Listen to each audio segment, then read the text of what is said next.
इस कार्यक्रम के प्रायोजक है कृषि एवं किसान कल्याण मंत्रालय, भारत सरकार।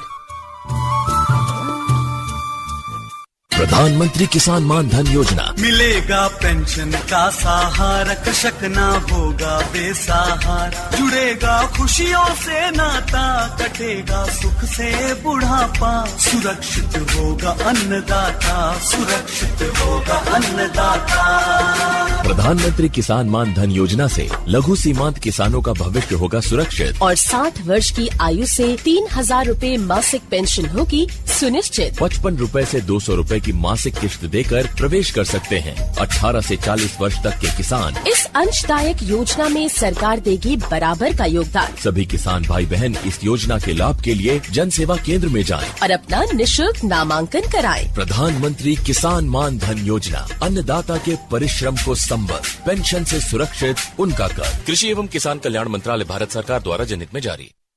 हर जोखिम से निकल कर फसल आए, सुरक्षित हो जाए। हर किसान आत्मनिर्भर हो जाए। संकट के समय प्रधानमंत्री फसल बीमा योजना किसानों के लिए वरदान है। अब सूखा पड़े या बाढ़ आ जाए कोई डर नहीं। अब ओले पड़े या कीट पतंगे फसल खा जाए कोई फिक्र नहीं, क्योंकि हमने लिया है प्रधानमंत्री फसल बीमा। बुआई से फसल कटाई तक हर जोखिम का दावा, न्यूनतम प्रीमियम पर अधिकतम भुगतान का वादा। योजना से हर साल जुड़ रहे हैं 5 करोड़ से ज्यादा किसान। अब आपकी है बारी। नजदीकी कृषि कार्यालय, सहकारी समिति, बैंक शाखा, अधिकृत बीमा कंपनी या जन सेवा केंद्र में स्वेच्छा से करा सकते हैं पंजीकरण। फसल बीमा पोर्टल या फसल बीमा ऐप द्वारा भी कराया जा सकता है पंजीकरण। प्रधानमंत्री फसल बीमा योजना, आपकी फसलों का संपूर्ण सुरक्षा कवच। कृषि एवं किसान कल्याण मंत्रालय। नमस्कार, ये आकाशवाणी का एफएम गोल्ड चैनल है। कार्यक्रम है किसान की बात, लेकर हाजिर है एक नया अंक। मैं हूं आपके साथ नीरज और मेरे साथ हैं जी हाँ, मैं हूं संजय और आप सभी का हमारे इस कार्यक्रम में बहुत बहुत स्वागत है जी। और साथ ही साथ आपको बता दें कि ये कार्यक्रम है फोन इन कार्यक्रम, जिसके साथ आप जुड़ सकते हैं, हमें कॉल कर सकते हैं। और आज हमारे स्टूडियो में मौजूद हैं हमारे एक्सपर्ट, जो आपके सवालों का सीधा जवाब देंगे। लेकिन उससे पहले आपको बता दें कि आज का हमारा विषय क्या है। जी हाँ, जो हमारा आज का विषय है वो है मूंग, उड़द और सूरजमुखी की बिजाई। और हमारे साथ जो विशेषज्ञ हैं वो हैं डॉक्टर YS शिवे।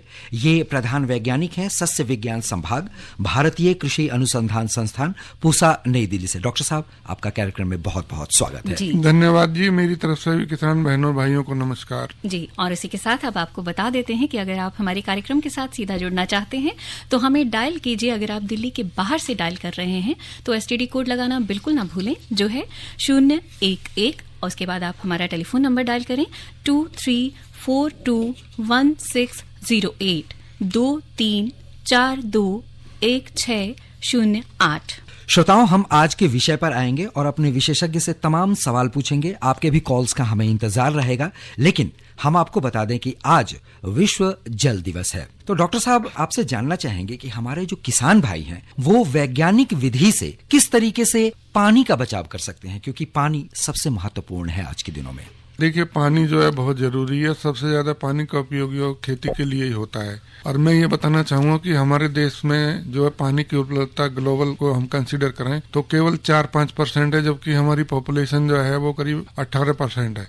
तो पानी का महत्व जो एग्रीकल्चर में बहुत बड़ा है। तो उसको जो है पानी की अच्छे ढंग से हम उपयोग करें ताकि हमारा जो है अच्छा प्रोडक्शन भी हो और अच्छे ढंग से जो हमारा इरिगेशन का चुनाव भी हो सके। तो क्रॉप के अनुसार जो है हमको पानी का प्रबंधन करना चाहिए। और पर ड्रॉप मोर क्रॉप, यानी कि मतलब हम कोशिश ये करें कि पानी का जो हमारा बहाव होता है या पानी का हमारा नुकसान जो होता है वो कम से कम हो, लेकिन पौधे जो है उसको सदुपयोग करके अच्छी पैदावार दें। तो इसके लिए किसान भाइयों को ऐसी फसलों का चुनाव करना चाहिए जो कम पानी में पैदा हो जाती है। एक तो ये है जी। तो दूसरी बात ये है कि जो आजकल जो है प्रिसाइज इरिगेशन, जिसको हम माइक्रो इरिगेशन भी कहते हैं, जैसे ड्रिप इरिगेशन है या हमारा जो है स्प्रिंकलर इरिगेशन है, इनका उपयोग करें। और दूसरी बात ये है कि जो चैनल जो खुली नहीं होनी चाहिए। आजकल जो है अंडरग्राउंड पाइप बिछा के भी पानी का बचाव किया जा सकता है, क्योंकि चैनल में भी पानी काफी नुकसान हो जाता है सीपेज के माध्यम से और इवोपोरेशन के माध्यम से। तो इस तरीके से जो पानी का जो है सदुपयोग करके किसानों को जो है अधिक पैदावार लेनी चाहिए और पानी का जो है दुरुपयोग नहीं करना चाहिए। विशेषकर जब पानी की जरूरत नहीं है फिर भी ट्यूबवेल चल रही है तो वो अच्छी बात नहीं है। तो पानी का जो है, पानी ही जीवन है, यदि पानी नहीं है तो जीवन नहीं है। तो पानी का जो है सदुपयोग करें और अच्छे से अच्छे ढंग से जो भी किसानों की लिए महत्वाकांक्षी कृषि सिंचाई योजना चल रही है, प्रधानमंत्री सिंचाई योजना, उसके माध्यम से सब्सिडी वगैरह लेके अपने पाइप बिछवाएं और जो स्प्रिंकलर इरिगेशन, ड्रिप इरिगेशन का इंतजाम करें ताकि जो है पर ड्रॉप मोर क्रॉप अच्छी पैदावार मिल सके और जो पानी का सदुपयोग हो सके। जी, तो आपने जाना कि जल प्रबंधन कृषि में हम किस तरीके से कर सकते हैं, और मैं तो ये कहना चाहूंगा कि निजी जीवन में भी इसकी बहुत उपयोगिता है और हमें इस पर ध्यान देने की आवश्यकता है। बिल्कुल देना चाहिए। और साथ ही साथ एक बात और है कि आप अपने बच्चों को भी ये जरूर सिखाएं कि जल कितना महत्वपूर्ण है और जल के बिना जीवन संभव नहीं है। जी, तो आज के विषय पर आते हैं डॉक्टर साहब, जो है मूंग, उड़द और सूरजमुखी की बिजाई। हम पहला प्रश्न आपसे लेंगे, लेकिन एक कॉलर हमारे साथ जुड़ गए हैं, उनसे बात करते हैं। नमस्कार जी। उड़द की बिजाई करना है, जैसे कल को करना है तो आज उसको भिगो कर रख दे, सुबह बुआई करे तो ज्यादा होगा या नहीं? जब तो कर सकते। देखिए, आपने सही कहा कि मतलब यदि हमको प्रतापगढ़ से बोल रहे हैं आप, उत्तर प्रदेश से, उड़द की बिजाई करनी है और आपको जो है यदि आपने पलेवा करके जुताई कर रखी है और उसकी बिजाई करनी चाहते हैं फिर तो आपको जो है उसका भिगोने की जरूरत नहीं है। और यदि आपने पलेवा नहीं कर रखा है, किसी कारण कम नमी है, तो उसको भिगो के बिजाई करेंगे तो अच्छा रहेगा, उसका जर्मिनेशन अच्छा होगा। और दूसरी बात यह है कि इस समय गर्मी तो पड़ी रही है, कहीं बारिश भी हो गई है, तो उस हिसाब से जहाँ पे बारिश नहीं हुई है तो ये सुनिश्चित कर लें कि उड़द की बिजाई से जो पर्याप्त नमी मिट्टी के अंदर है तभी जो है हम बिजाई करें जी। और उसको ओवरनाइट ना भिगो के 3-4 घंटे भिगोएं तो ज्यादा अच्छा रहेगा। ओवरनाइट भिगोने से हो सकता है ज्यादा पानी एब्जॉर्ब कर ले और वो उसका जर्मा पे इतना अच्छा प्रभाव न रहे जी। तो ये इस चीज का ध्यान रखें। मैं समझता हूँ कि इनको अपने सवाल का जवाब मिल गया होगा जी। एक और कॉलर हमारे साथ जुड़ चुके हैं, जान लेते हैं कहाँ से बात कर रहे हैं और क्या सवाल है इनका। मेरा नाम है मोहम्मद अनीस। हम ये जानना चाहते हैं कि मूंग और बोचारा में उड़द की बुआई में किन किन बातों का ख्याल रखना चाहिए जी। देखिए, इन्होंने बहुत अच्छा सवाल किया है कि मूंग और उड़द की बिजाई में किन किन बातों का ध्यान रखना चाहिए। सबसे पहली बात तो ये है कि मूंग और उड़द का सही समय चल रहा है बिजाई के लिए, जो समर का हम बिजाई करते हैं। जैसे इनका खेत खाली हो जाता है, जैसे आलू खोदा है, गन्ना काटा है, या उन्होंने चना मटर मसूर काट के खेत उनका खाली हो गया है, या सरसों, तो ये खेत जो है इस समय खाली होते चले जा रहे हैं। तो जैसे इनका खेत खाली होता है तो उस तरीके से पलेवा करने के बाद में जैसी कंडीशन में आता है तो उसकी जो है 1-2 जुताई लें और उसको जो है फिर बिजाई करें। बिजाई करने से पहले बीज का सुनिश्चित कर लें कि अच्छी जगह से प्रमाणित बीज लें और जो किस्में समर के लिए उगाई जाती हैं और अनुमोदित की जाती हैं उन्हीं का जो है उपयोग करें। जैसे बिहार से बोल रहे हैं तो बिहार के लिए जो कुछ किस्में, झारखंड के लिए मूंग अनुमोदित की गई हैं, HUM 16, PDM 139, मेहा पंत मूंग 5, पूसा विशाल, TBM 37, HUM 12। तो इन किस्मों का ही चुनाव करें ये मूंग के लिए। और उड़द के लिए जो है आजाद उड़द 1,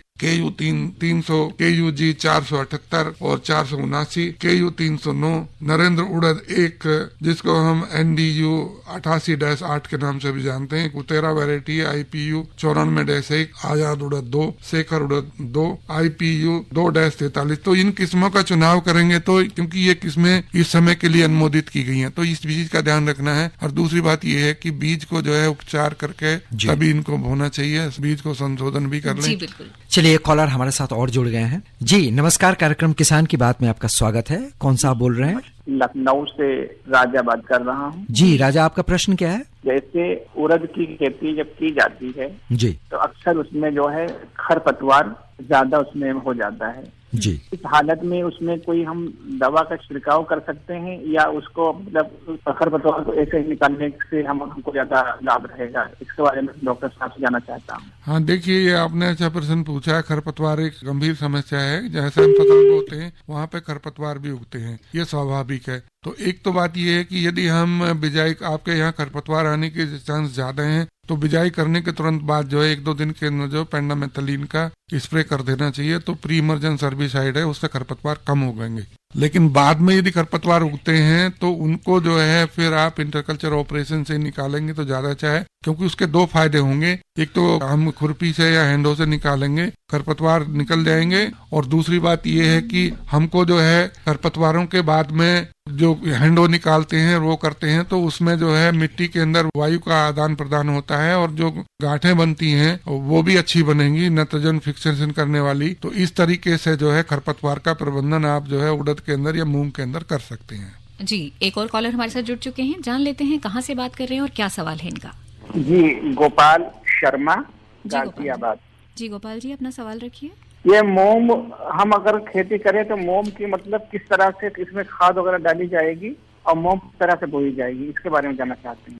ठीक है, देखिए आप गाजियाबाद से बोल रहे हैं और गाजियाबाद के लिए जो है हमारी उत्तर प्रदेश के लिए बहुत अच्छी वैरायटीज हैं जिनको आप चुन सकते हैं। इनमें जो है हमारी HM 16, IPM 2-3 है, PDM 139 है, मेया है, HM 12 है, पूसा विशाल है, SML 668 है। तो इन किस्मों का चुनाव करें। और आपने खाद के लिए पूछा है, यदि आप आलू खोदने के बाद में मूंग लगा रहे हैं तो आपको खाद देने की जरूरत नहीं है, क्योंकि वो रेजिडुअल फर्टिलिटी पे ही मूंग की खेती की जा सकती है। लेकिन यदि आप गन्ना काट के बो रहे हैं या सरसों काट के बो रहे हैं तब आपको जो है 100 kg प्रति हेक्टेयर के हिसाब से DAP देना चाहिए, पर्याप्त होता है नाइट्रोजन और फास्फोरस के लिए। और बाकी ज्यादा, क्योंकि इस समय मूंग बोने के लिए कम अवधि की होती है और ज्यादा खाद देने की जरूरत नहीं है। और पहली बार यदि बो रहे हैं किसी खेत में, पहले कभी मूंग नहीं बोई है, तो राइजोबियम का टीका लगा के भी बोएंगे तो ज्यादा अच्छा रहेगा। और इस तरीके से यदि खेती करेंगे और पोषक तत्व का प्रबंधन करेंगे तो मैं समझता हूँ कि आपको अच्छी पैदावार होगी। वैसे तो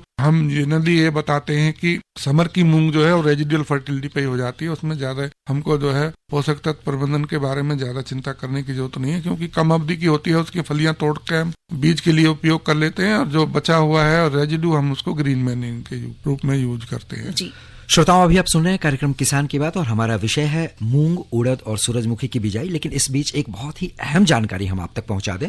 अभी IARI पूसा में ग्लोबल मिलेट्स कॉन्फ्रेंस का आयोजन किया जा रहा है, जिसमें श्री अनु उत्सव भी मनाया जा रहा है। इसमें देश विदेश के तमाम डेलीगेट्स भी शामिल हो रहे हैं और उनका इस विषय को लेकर क्या सोचना है, आइए सुनते हैं इस रेडियो रिपोर्ट में।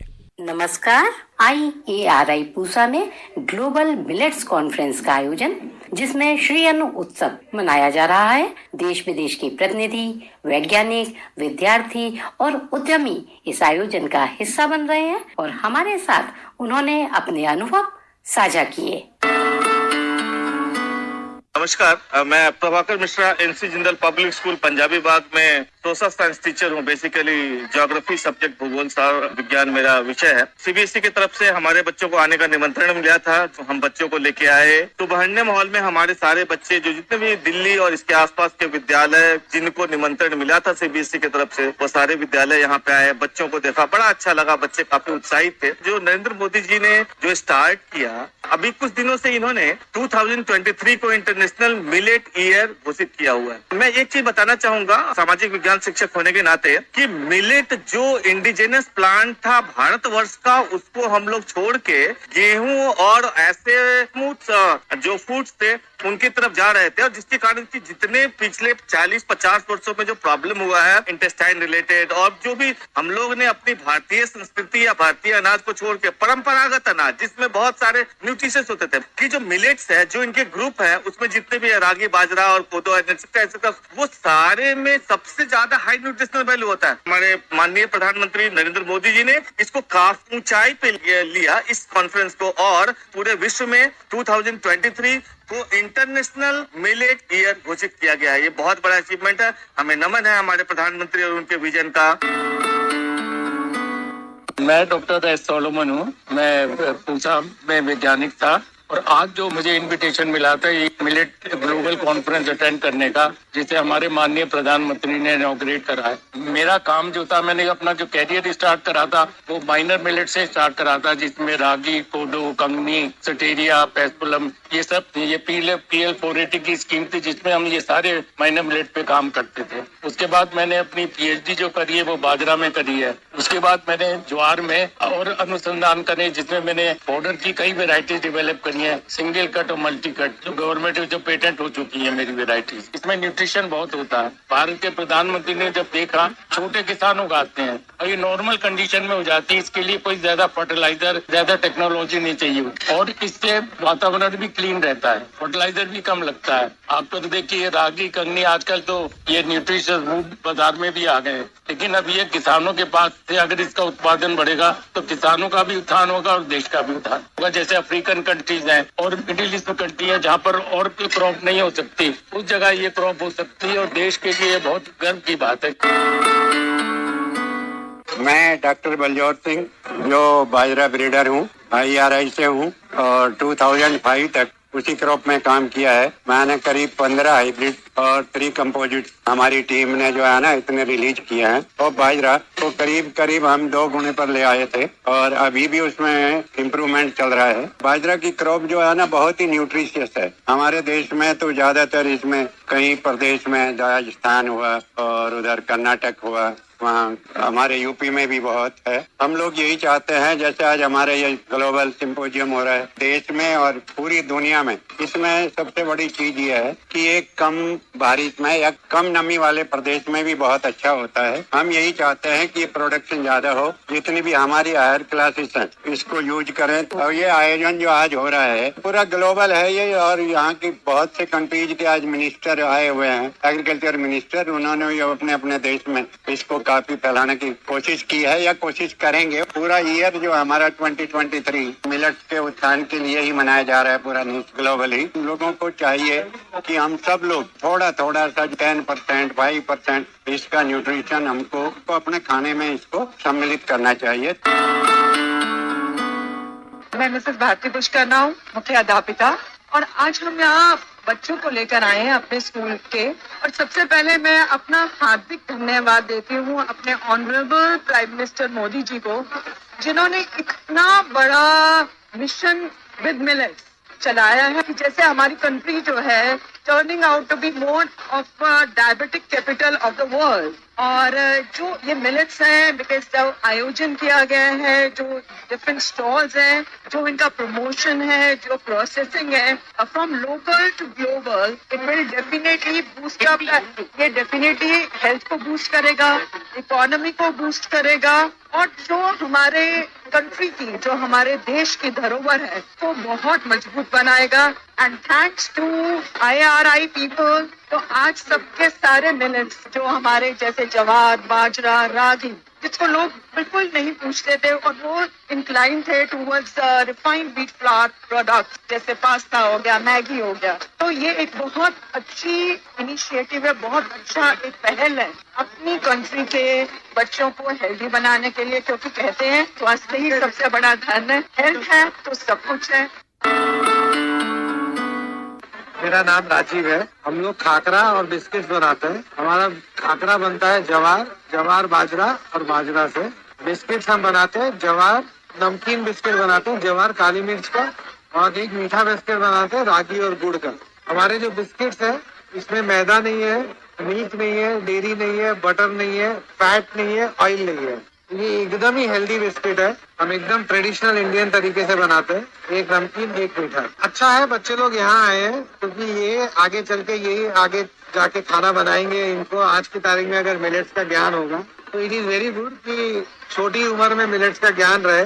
आई थिंक गवर्नमेंट की तरफ से बहुत अच्छा पुश है। मिलेट्स, हम देश में तो मिलेट्स खा ही रहते हैं लेकिन भूल गए कि मिलेट्स होता क्या है। अब उसकी जागरूकता हो रही है तो अच्छी बात है। मेरा नाम वंशिका है और मैं क्लिनिकल PhD न्यूट्रिशनिस्ट हूँ, और ये product BR medical science and research के कंपनी के थ्रू बनाया हुआ है, जो हमारा खुद का कंपनी है।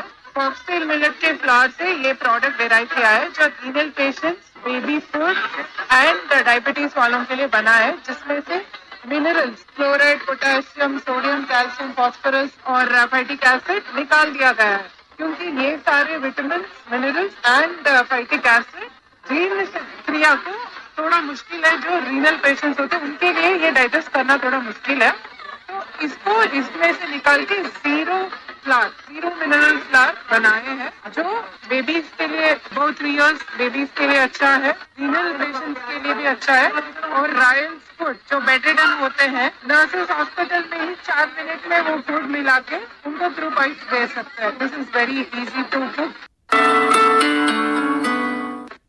मेरा नाम नवीन पुरोहित, हमारी company Niramrit foods private limited, हम मिलेट्स का ट्रेडिंग करते हैं। प्रधानमंत्री जी का जो प्रयास है, जो जैसे युवा को वो लोग इंटरनेशनली ग्लोबल बनाया है, वैसे ही प्रधानमंत्री जी ने मिलेट को भी ग्लोबल प्लेटफॉर्म में लेके आए हैं।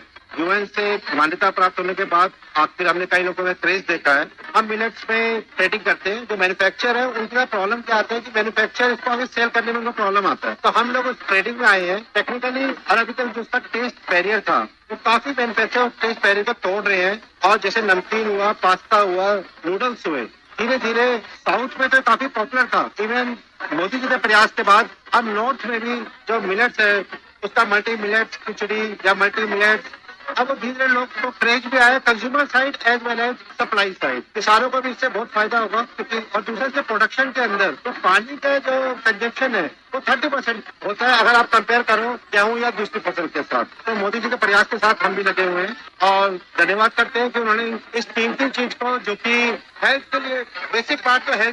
18 और 19 मार्च IARI पूसा में ग्लोबल मिलेट्स कॉन्फ्रेंस पर आधारित यह रेडियो रिपोर्ट संपन्न होती है। स्वर एवं संकलन संध्या गुप्ता, प्रस्तुतकर्ता शिवनंदन।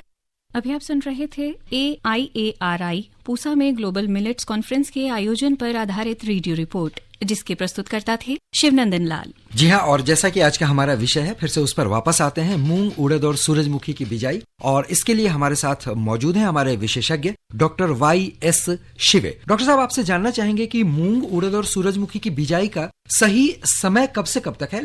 देखिए, मूंग उड़द की बिजाई जो है हमारी, जैसे जैसे खरीफ की फसलें जो हमारी सब पहले जो हम रबी का सीजन चल रहा है, रबी की फसल जैसे ही कट जाती है, चाहे हमारी आलू की खुदाई हो जाए, चाहे हमारी जो है कोई मक्का लगाई हो उसकी कट जाए, रबी में भी मक्का लगाते हैं बिहार वगैरह में जी।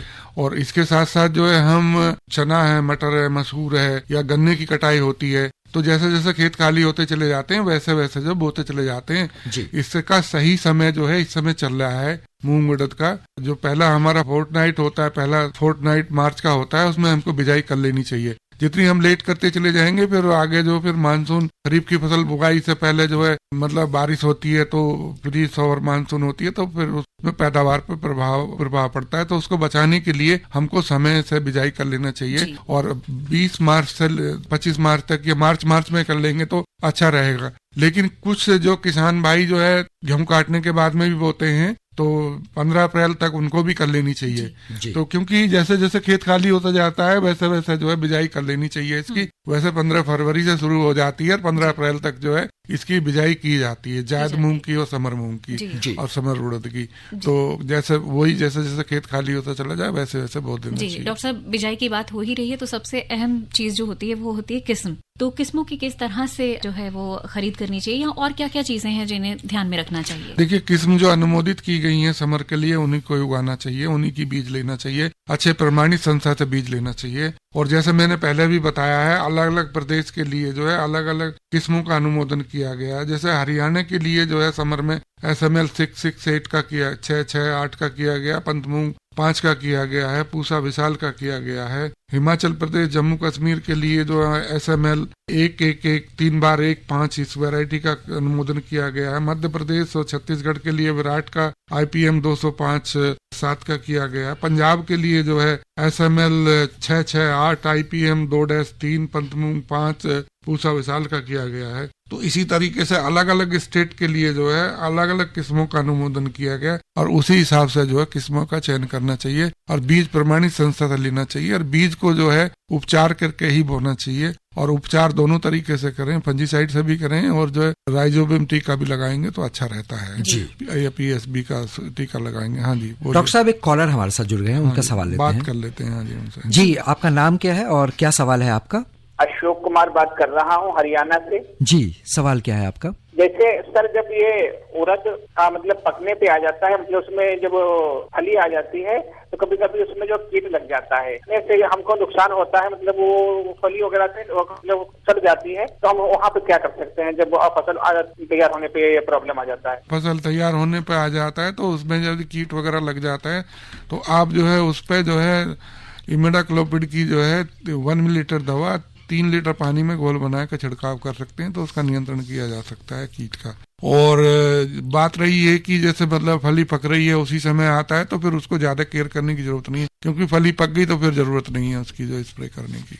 जी डॉक्टर साहब, चलते चलते एक सवाल ये जानना चाहेंगे आपसे कि बायो फर्टिलाइजर टीका लगवाना जरूरी है? बहुत जल्द में जानना चाहेंगे। हाँ, बायो फर्टिलाइजर बहुत जरूरी है। यदि पहली बार हम मूंग उड़द की बिजाई कर रहे हैं किसी खेत में तो बायो फर्टिलाइजर का PSB फॉस्फेट सोल्यूलाइजिंग बैक्टीरिया राइजोबियम का दोनों टीका लगाएंगे तो अच्छी पैदावार मिलेगी और अच्छा जो है प्रोडक्शन होगा। जी डॉक्टर साहब, बहुत बहुत शुक्रिया, आप हमारे स्टूडियो में आए और इतनी अच्छी जानकारी आपने हमारे श्रोताओं तक पहुंचाई। इसी के साथ समय हो चला है जी आपसे विदा लेने का, तो अब हमें दीजिए इजाजत। नमस्कार। नमस्कार।